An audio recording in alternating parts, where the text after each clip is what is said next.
Hey everybody, so this next video is going to be on sound, soundboard basics.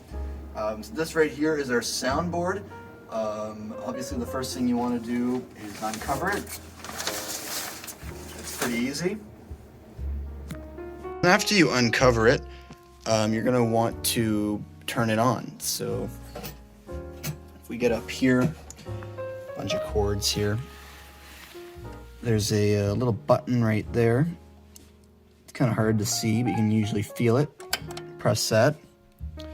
Now before I go further, I want to tell you it's very important that you turn this on first. If you turn on your amp first, which is down here, it'll create this big pop, and that will damage your speakers. So turn on this board first, the mixer, before you turn on the amp.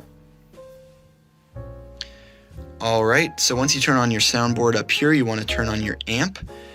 So there's 3 switches on the amp. One is right there at the top corner. There's a very small one here. Let me move the cords out of the way. It's a little bit hard to find.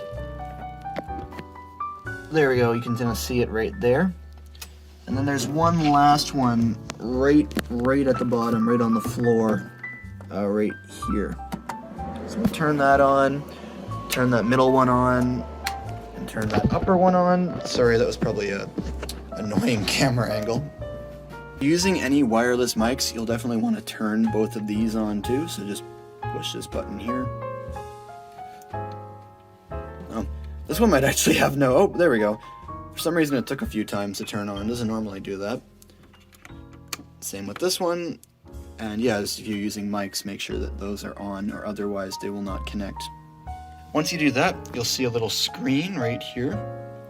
What I'm seeing now, I've actually never seen before. Usually whenever I turn on the soundboard, it always asks me to log in, but it did not ask me to log in this time. So I don't know if Miss Ellis did something, but if it asks you to log in, the account I believe is admin and the password is just RNS, all lowercase, so you can just log in that way. Then these switches all right here, these are all your different mics. So every show is going to be a little bit different. You can see there's all kinds of things plugged into the soundboard right here. These are all inputs. So depending on which inputs you're actually using will be which of these mics that you actually use. So for the musical, which I just did, we're actually using mics in channels 1 through 20. So all of these we're actually controlling, and then our music teacher, he also was playing music through channel 21. In channel 23, I believe we had this Bluetooth thing that was set up that connected with the computer, and that made it so we could play sound effects from there. But a lot of simpler shows, you might just be using like 2 wireless mics and like an aux cord, so you might only be using like 3 of these channels, so don't get super overwhelmed by it. There's also, if you press here, whoosh, it's like magic, right?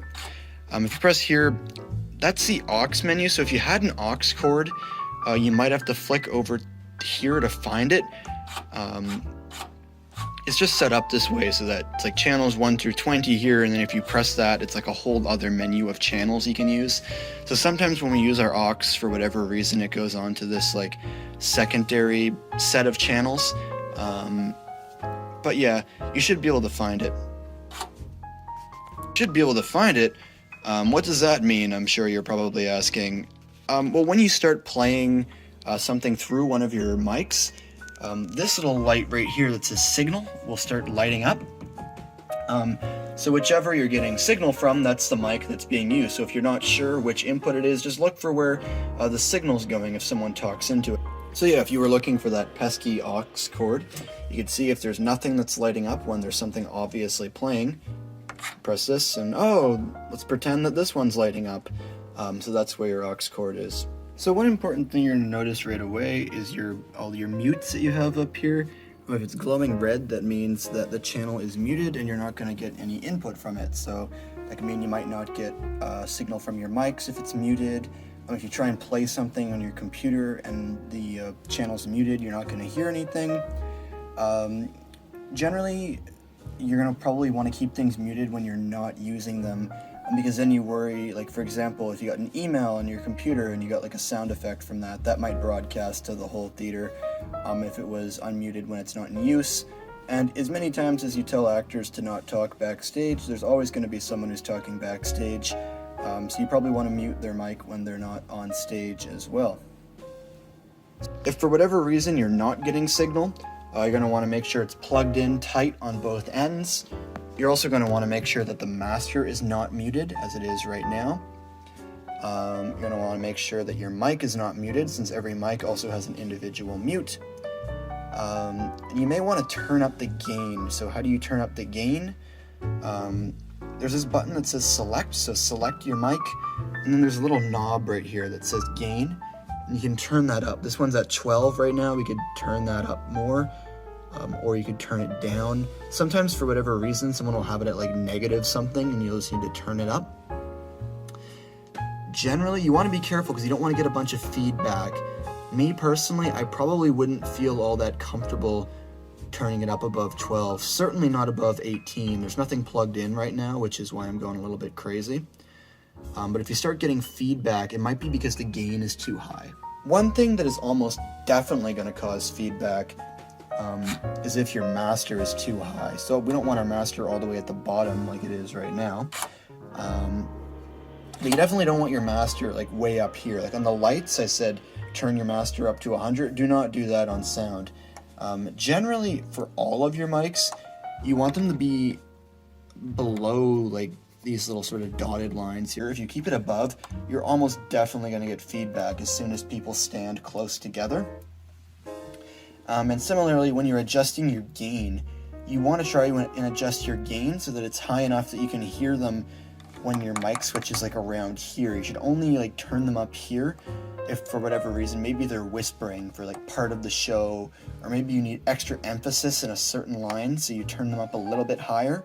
But for the most part, you want your mics to be like below this dotted area here. So yeah, there's some more complex things we could go over, like some of these knobs up here can kind of control the balance of like where the sound is coming from. Honestly, I do not have enough sound experience that I could really talk about these options very intelligently. I know some teachers, if Miss Ellis is still here by the time you're watching this video, she knows how these work, but I have never had to use them for my time here since grade 6. So I think it's unlikely you'll be using them very often. If you're just coming in for a show, the only things you really need to know about is this gain knob here, the master, muting, maybe selecting if you need to select a mic to change the gain. And then of course you're going to want to know, about the signal so you can find which channel the mic is hooked up in. And yeah, you'll want to know that it might be hiding on the aux channel. You might need to switch from mics to aux in order to find your signal. Alright, so shutting off your soundboard, you want to shut this off essentially in the reverse order, so you turn off all your amps first and then your soundboard. It's very, very important that you do this if you don't want to damage the school speakers. So, I already turned these off. But yeah, you just press on the button. Same with these, you just flick them all again. There's nothing really too crazy to it.